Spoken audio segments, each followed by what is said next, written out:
Chantal Voisin, bonjour. Vous êtes indépendante en conseil pour le secteur du service à la personne. Vous avez développé un concept particulier. Pouvez-vous nous en parler ? Bonjour. Oui, effectivement, je suis une ancienne directrice de maison de retraite. Lorsque je recevais les familles, je m'étais aperçue vraiment du manque d'accompagnement qu'avaient ces familles et de la solitude dans laquelle ils étaient pour rechercher les établissements.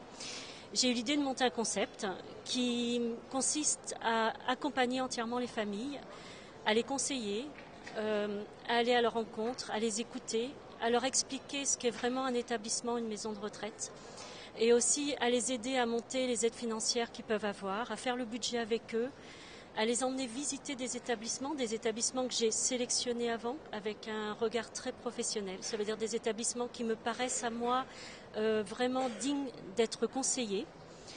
Je les accompagne jusqu'au jour de l'entrée. C'est un maillon qui, à mon sens, manquait, même s'il existe un petit peu, mais sous d'autres formes, mais en tous les cas qui manquait au niveau vrai accompagnement.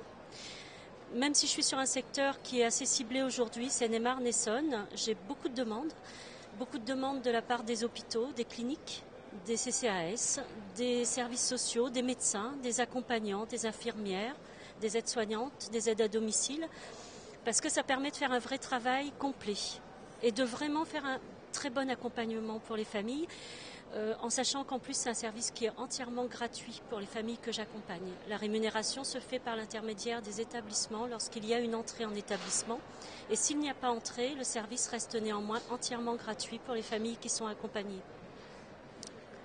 Quel conseil pouvez-vous donner à une personne à la recherche d'un établissement ? Le conseil que je peux leur apporter, c'est que si vraiment on a le temps de le faire, si on a du temps devant soi, c'est de ne surtout pas aller forcément vers l'établissement qui est l'établissement le plus proche de chez soi, parce qu'il faut vraiment aller dans l'établissement qui correspond vraiment aux besoins de la personne à accueillir.